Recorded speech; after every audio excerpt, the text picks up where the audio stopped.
Hello everyone, today our last video of our C++ course for the beginners, and let's start off our video from the task from the previous video.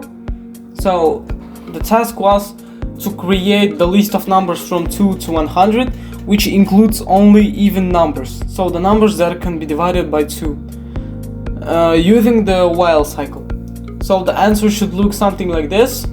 So first of all, you create integer called even, then you make the initial value of 0, and while even is equal or less than 100, you sum up even with the 2, so you add 2 to the even number, and then you just it just comes up with the even, it just displays every even value. And as you can see, it displays it very perfectly. And in today's video we will cover such theme as data arrays. So what is data sets? We know that we can create some integers, some simple values for integers. For example, int v equals to the 1. So it's only one variable. But data sets, data arrays, they can include several of such variables in one variable.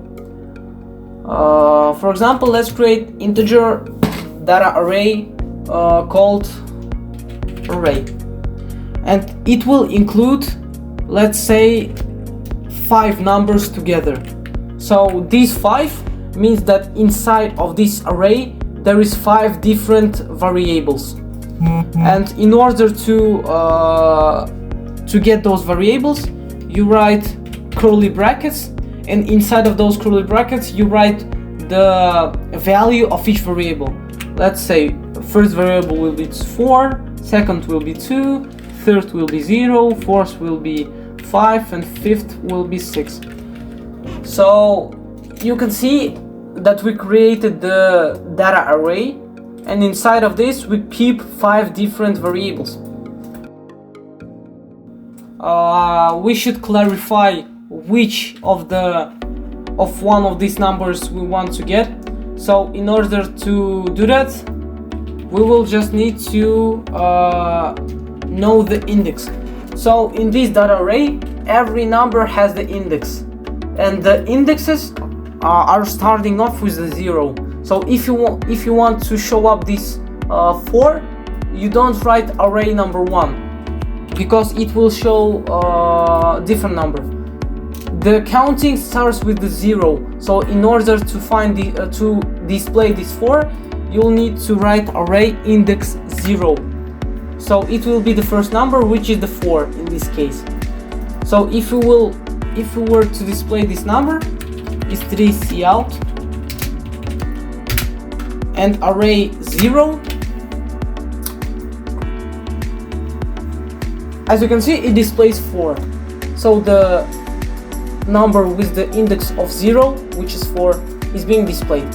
And this works for every number, so the 6 will be the 4th index.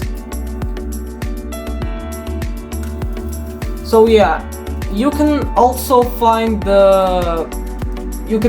make the different systems using the arrays.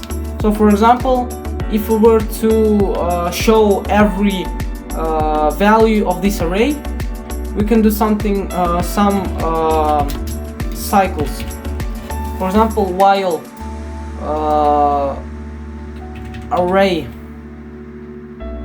Okay, let's create the integer called I. Integer I. So I will be 0, and while I will be equal to I will be smaller than 5, it will first of all display the number of each index. So it will display, firstly it will display the number which is at the 0th index, which is 4. Then we will add we will add 1 to the value of I, and it will switch to the every value.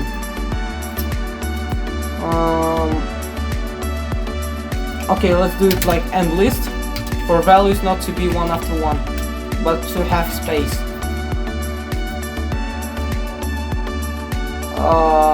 Oh, we forgot to close this program, and this program too. And as you can see, it displayed every number from this array. And we can see how we made the one integer. It started with 0, but then it got bigger and it displayed firstly the number with the index of 0, then it displayed the number with the index of 1, then with the index of 2, index of 3 and index of 4. And by this we displayed every number that is out there. So it can be very useful. We can also find the sum of every number here. So in order to do that, we can just do the same process, but also create integer called sum. So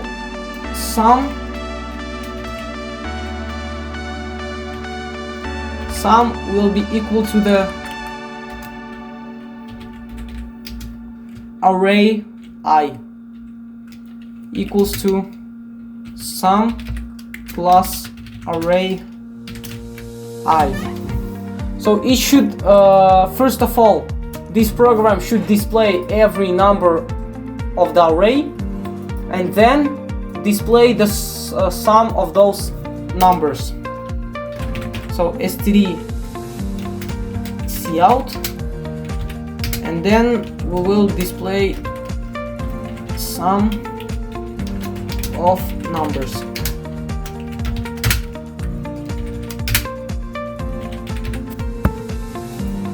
We close every program, and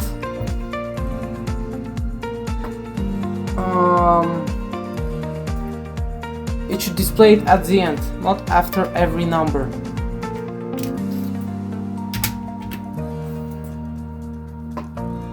So as you can see, it displays every number out there, and only after this it displays the sum of the number.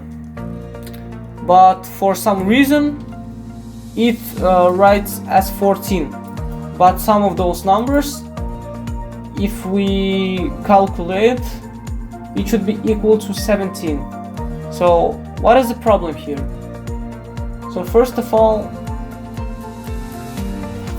okay, it happens because we didn't include 4 at the beginning, and it already went to the I plus 1.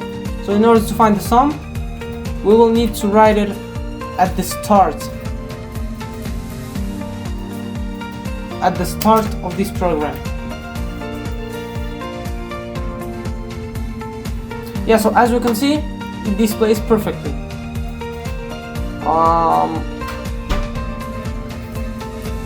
And so as you can see, the array can be very useful to store several types of data, and these arrays are called one-dimensional because they store only some variables. But there is this thing called multi-dimensional arrays. So the main difference is that the multi-dimensional arrays datasets, they store the arrays themselves. So to explain it better, so you have an array and it stores some numbers 1, 2, 3, but multi-dimensional array, let's call it multi-array, it stores those arrays itself. So array 1 and array 2. So this will be array 1, and let's create some array 2. 4, 5, 6. So those arrays singularly, they only display those numbers, but in the multi-dimensional array they display both of these arrays at the same time. So as you can see, they can be more useful.